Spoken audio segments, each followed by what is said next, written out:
1 கோடி ரூபாய் கிடைத்தால் என்ன செய்வீர்கள் என்று கேட்டபொழுது ஒரு நூலகம் கட்டுவேன் என்று பதிலளித்தார் மகாத்மா. பெண்களின் கரண்டியை பிடுங்கி விட்டு புத்தகம் கொடுத்தால் போதும் என்றார் தந்தை பெரியார். 1 கோடி ரூபாய் கொடுத்தா என்ன பண்ணுவீங்கன்னு கேட்டதுக்கு இவங்கெல்லாம் இப்படி பதில் சொல்றாங்க. தனிமை தீவில் தள்ளப்பட்டால் என்ன செய்வீர்கள் என்று கேட்டபொழுது புத்தகங்களுடன் மகிழ்ச்சியாக வாழ்ந்துவிட்டு வருவேன் என்று பதிலளித்தால் ஜவஹர்லால் நேரு.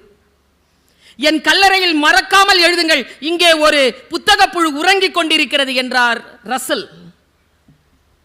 மனிதனின் ஆகப்பெரிய கண்டுபிடிப்பு எது என்று வினவப்பட்ட போது சற்றும் யோசிக்காமல் புத்தகம் என்று பதிலளித்தார் ஐன்ஸ்டீன். வேறு எந்த சுதந்திரமும் வேண்டாம், சிறையில் புத்தக வாசிப்பை மட்டும் அனுமதிக்க வேண்டும் என்றார் நெல்சன் மண்டேலா. பிறந்த நாளுக்கு என்ன வேண்டும் என்று கேட்டபொழுது புத்தகங்கள் வேண்டும் என்று தயக்கமின்றி லெனின் கூறிட குவிந்தன பல லட்ச புத்தகங்கள் என்று வரலாறு சொல்கிறது. புத்தகங்கள் நம்மை